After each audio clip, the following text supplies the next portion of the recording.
Ah là là là là là, on est en 2025 et tu utilises toujours pas de système de scoring dans ton agence pour recruter. Tu recrutes au feeling, tu recrutes au pif, c'est ça? Toi, ce que tu fais, je le vois clairement. Tu utilises un CV ou alors tu vas tout simplement sur Upwork, tout ça, tu regardes le portfolio et ensuite tu parles à la personne. S'il y a un bon feeling, tu es en appel avec et ensuite il rentre dans ton entreprise. Là, tu vas trouver quelqu'un au mieux qui va te faire stagner ou pire, qui va te faire dégringoler. Et ça, c'est plus possible. C'est pour ça que aujourd'hui, dans cette vidéo, je vais te montrer à quoi sert un système de scoring et pourquoi c'est super important. Parce qu'en fait, ça permet de séparer les bons, les moyens ou les moins bons avec les exceptionnels. Notre méthode, en fait, elle sert à identifier le top 1% des talents. Imagine le top 1% dans ton équipe.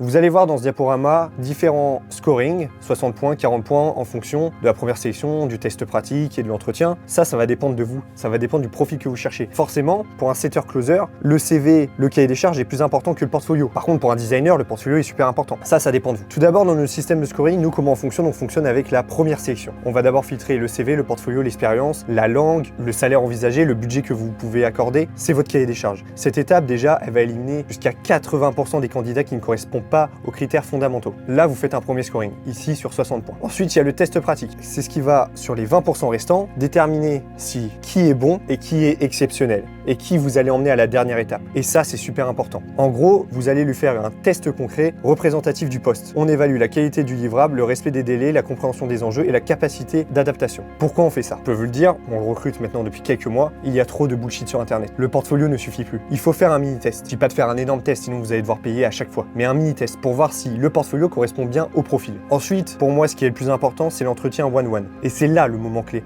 C'est là qu'on évalue le mindset de la personne qui est en face de nous. C'est là où on va savoir si la personne qu'on a en face de nous, c'est un passager dans un train ou si c'est le pilote du train qui va t'emmener à 10K de plus le mois prochain. À travers cet entretien, tu dois savoir est-ce que la personne est impliquée, est-ce qu'elle comprend ton business, est-ce qu'elle comprend ta vision, est-ce qu'elle joue à fond ou elle joue juste pour le cacher, juste pour finir son mois, juste pour avoir de l'argent en plus. Faut faire une vraie visio, c'est super important. Peu importe le temps que ça va te prendre. Avec un test de motivation, c'est là qu'on identifie les A-players. Là, je vais te mettre un exemple. Comme ça va être du concret pour toi et tu vas pouvoir voir comment mettre ça en place. On avait un de nos clients qui avait besoin d'un designer pour ses ads, vu qu'il faisait du e-commerce. On a lancé un process complet et voici les chiffres réels. En gros, c'est plus de 900 candidatures. Parce que oui, toi, à ton échelle, faut minimum avoir 100 candidatures quand tu lances une job post. Quand tu vas chercher quelqu'un, il faut au minimum 100 candidatures. Si tu n'as que 10, 20 candidatures, c'est impossible que tu trouves un talent. C'est impossible. Donc nous, on avait filtré 900 candidatures. On a retenu 10 profils à la fin. En faisant toute cette phase de scoring et pour terminer avec les 10 profils. Ce qu'on a fait, c'est qu'on en sélectionne un,